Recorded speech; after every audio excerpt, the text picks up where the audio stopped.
Good morning. I am G. Ramya, lecturer in chemistry. Now I am going to explain you about essential elements. Last వీడియోలో మనం కొన్ని essential elements అత్యవసర మూలకాలు వాటి ప్రాముఖ్యత తెలుసుకుందాం. ఇప్పుడు రిమైనింగ్ ఎసెన్షియల్ ఎలిమెంట్స్ గురించి తెలుసుకుందాం. ఫస్ట్ది iron.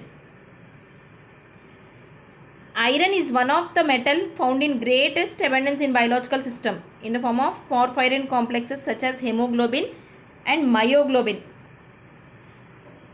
In case of hemoglobin లో చూసినట్టయితే ఐరన్ అనేది central metal atom. Fe2+ ion అనేది హెమోగ్లోబిన్. అలాగే ఇతర హీముల్లో కూడా హెమోగ్లోబిన్లో ఇతర హీముల్లో కూడా కేంద్రక పరమాణు అయాన్గా ఉంటుంది. దీనివల్ల ఇదేం చేస్తుంది, it is the central metal atom of haemoglobin structure అనుకున్నాం. కాబట్టి ఇదేం చేస్తుందంటే మన రక్తంలో ఎర్ర రక్త కణాలు అంటే రెడ్ బ్లడ్ కార్పసెల్స్ ప్రొడక్షన్లో ఉపయోగపడుతుంది, ఉత్పత్తిలో పాల్గొంటుంది. ఇది రక్తంలో ఎర్ర రక్త కణాల ఉత్పత్తిలో పాల్గొంటుంది. మన శరీరంలో రక్తం ఎంత ముఖ్యమో ఐరన్ కూడా అంతే ముఖ్యం. ఒకవేళ ఈ ఐరన్ కనుక మనకి లేనట్లయితే అంటే డిఫిషియన్సీ వచ్చినట్లయితే మనకి ఎనీమియా అంటే రక్తహీనత అనేది వ్యాధి అనేది వస్తుంది. చూడండమ్మా, of the total iron in the human body 70% is present in haemoglobin and about 3% in myoglobin. మన టోటల్ బాడీలో మన టోటల్ బాడీలో 70% ఐరన్ అనేది హెమోగ్లోబిన్లో ఉంటుంది. మిగతా అమౌంట్ రిమైనింగ్ 3%, నియర్లీ 3% అనేది మయోగ్లోబిన్ రూపంలో ఉంటుంది. మరి మిగతా ఐరన్ అంతా ఏ విధంగా ఉంటుందంటే ఫెరిటిన్ రూపంలో ఉంటుంది. వాట్ ఈస్ మెంట్ బై ఈ ఫెరిటిన్ అంటే ఏంటంటే it is a major iron storage protein. Ferritin అనేది మేజర్ ఐరన్ స్టోరేజ్ ఎందులో, మమల్స్లో, అలాగే ప్లాంట్స్లో అయితే క్లోరోప్లాస్ట్లో. ఓకేనా. ఈ iron this is distributed mainly in spleen, liver and bone మ్యారోలో ఇది వ్యాపించి ఉంటుంది. మనకి ఈ ఐరన్ ఎందుకు ఉపయోగపడుతుంది అంటే మన బ్లడ్లో అంటే మన రక్తంలో ఆక్సిజన్ రవాణాకి అంటే ఆక్సిజన్ ట్రాన్స్పోర్ట్కి ఇది ఉపయోగపడుతుంది. అలాగే మన కండరాల్లో ఆక్సిజన్ అనేది నిల్వ ఉంచడానికి కూడా ఇది తోడ్పడుతుంది. ఓకే. Next cobalt. ఇది కూడా చాలా ఇంపార్టెంట్ ఎసెన్షియల్ ట్రేస్ ఎలిమెంట్. ఇది కూడా చాలా ఇంపార్టెంట్ ఎసెన్షియల్ ట్రేస్ ఎలిమెంట్. దీని గురించి మనం విషయం తెలుసుకోవాలి. ఈ కోబాల్ట్ అనేది విటమిన్ B12 అంటే సైనోకోబాలామిన్ స్ట్రక్చర్లో సెంట్రల్ మెటల్ అయాన్గా ఉపయోగపడుతుంది. అంటే విటమిన్ B12లో కేంద్రక లోహ అయాన్గా ఇది ఉపయోగపడుతుంది. అలాగే పోర్ఫైరిన్ అణువుతో కూడా CO అయాన్ అనేది ఉంటుంది. ఇది మనకు దేనికి ఉపయోగపడుతుంది, it activates the number of enzymes and it is also highly toxic to plants. ఇది ప్లాంట్స్కి చాలా టాక్సిక్. అలాగే నెంబర్ ఆఫ్ ఎంజైమ్స్ని యాక్టివేట్ చేస్తుంది. ఎంజైమ్స్ అంటే మీకు తెలుసు కదా, ఏదైనా ఒక రియాక్షన్ ఫాస్ట్గా జరగడానికి ఎంజైమ్ అనేది ఉపయోగపడుతుంది, ఉత్ప్రేరకం అంటాం. అటువంటి ఉత్ప్రేరకాల సంఖ్యని పెంచుతుంది. అలాగే ఇది ప్లాంట్స్కి మొక్కలకి విషపూరితమైనటువంటిది. ఓకే. అయోడిన్ ఫ్లోరైడ్ అనేది మీ సిలబస్లో లేదు కాబట్టి నేను దీన్ని స్కిప్ చేస్తున్నాను. ఓకే. Next nickel. ఇది ఇంకొక ఇంపార్టెంట్ ట్రేస్ ఎలిమెంట్. అసలు ఈ నికెల్ గురించి తెలుసుకోవడానికి మనమే రీసెంట్గా దీని మీద సైంటిస్టులు అందరూ వర్క్ చేసి దీని ప్రాముఖ్యతను గురించి తెలుసుకున్నారు. జీవశాస్త్రంలో దీని ప్రాముఖ్యతను జస్ట్ కొంచెం కాలం క్రితమే మనం అందరం తెలుసుకున్నాం.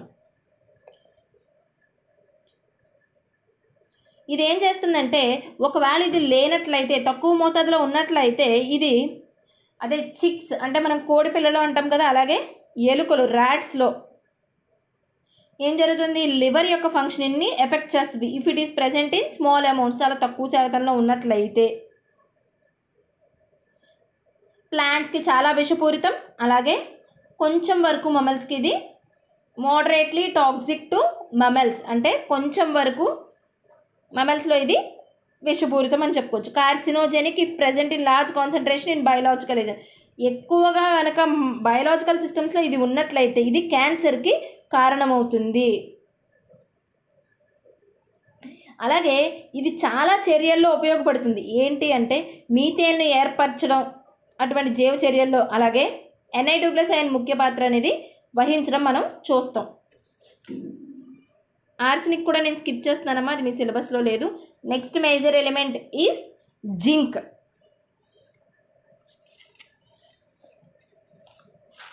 జింక్ మీకు అందరికీ తెలుసు. In addition to its role in the formation of enzyme, zinc improves the immune function, helps clot blood and maintain sense of taste and smell. Zinc అనేది వాటి యొక్క సోర్సెస్ కూడా మీకు పక్కన పిక్చర్లో కనిపిస్తున్నాయమ్మా. స్పినాచ్ ఆకుకూరల్లో, సీసామ్ సీడ్స్లో, బ్రోక్లీలో, ఆస్పార్గస్లో, పంకిన్ సీడ్స్లో మనం మనకి జింక్ అనేది లభిస్తుంది. జింక్ అనే లోహం ఇన్సులిన్లో కూడా ఉంటుంది. ఇన్సులిన్ తెలుసు కదమ్మా, ఎవరైతే డయాబెటిక్ రోగులు ఉంటారో వాటికి ఇన్సులిన్ ఉత్పత్తి అనేది ప్యాంక్రియాస్ అనే గ్రంథి ఇన్సులిన్ ఉత్పత్తి అనేది చెయ్యదు. అటువంటి వారిలో డయాబెటిక్ రోగుల్లో దీని పరిమాణం సగానికి తగ్గిపోతుంది. ఈ జింక్ యొక్క పరిమాణం సగానికి తగ్గిపోతుందని మనం చెప్పుకోవచ్చు. అలాగే బ్లడ్ క్యాన్సర్ ఉంటుంది కదా కొంతమందికి, అటువంటి బ్లడ్ క్యాన్సర్ రోగుల్లో కూడా దీని పరిమాణం తగ్గిపోతుంది.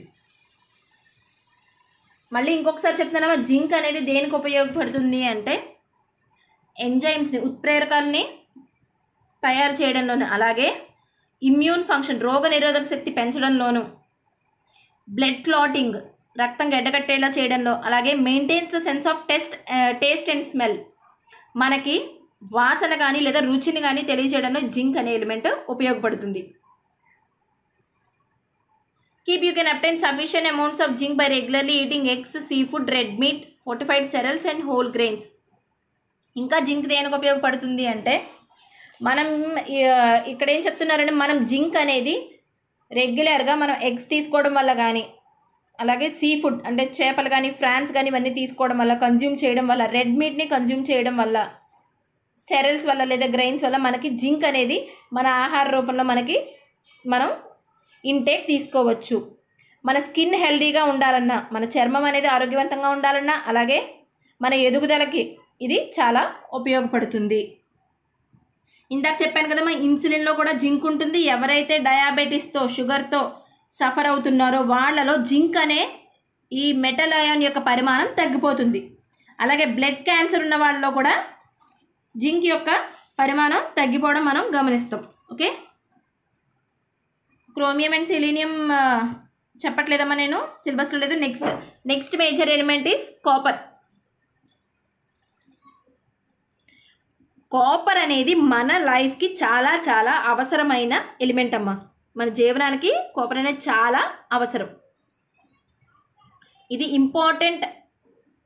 Cu is a constituent of redox enzymes కానీ, అలాగే హీమోసైనిన్ కానీ ఇది కాపర్ అనేది చాలా ఇంపార్టెంట్. హీమోసైనిన్లో ఇంపార్టెంట్ ఉంది కదా సియు. కాపర్ హీమోసైనిన్లో ఏం చేస్తుంది అంటే ఆక్సిజన్ క్యారియర్గా ఉపయోగపడుతుంది.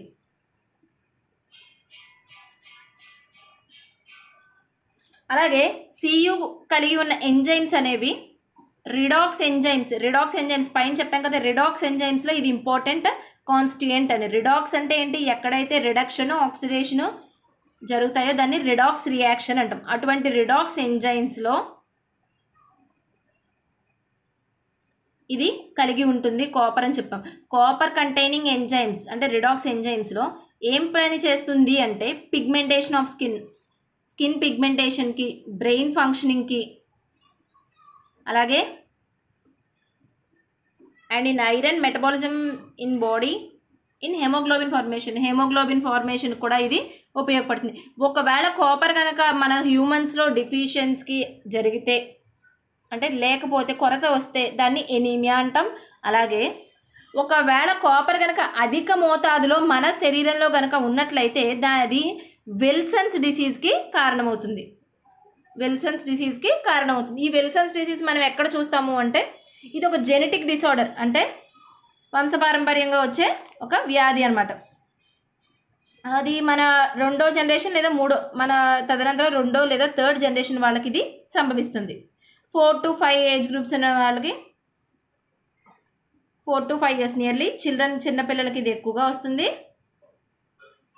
దీనికి కారణం ఏంటంటే లివర్, కిడ్నీ, బ్రెయిన్ ఈ మూడిట్లో ఎక్కువగా కాపర్ అనేది డిపాజిట్ అయిపోవడం వల్ల మనకి విల్సన్స్ డిసీజ్ అనేది వస్తుంది. అర్థమైంది కదా. ఒకవేళ డిఫిషియన్సీ ఉంటే, కొరత ఉంటే మనకి ఎనీమియా వస్తుంది.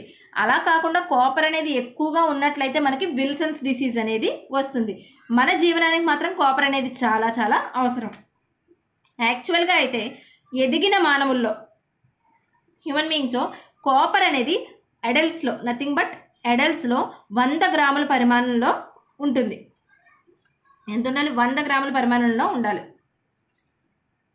తక్కువ పరిమాణంలో అయితే మనకు సియు అవసరం, కానీ అదే అధిక పరిమాణంలో ఉంటే కనుక అది విషపూరిత పదార్థంగా మారిపోతుంది.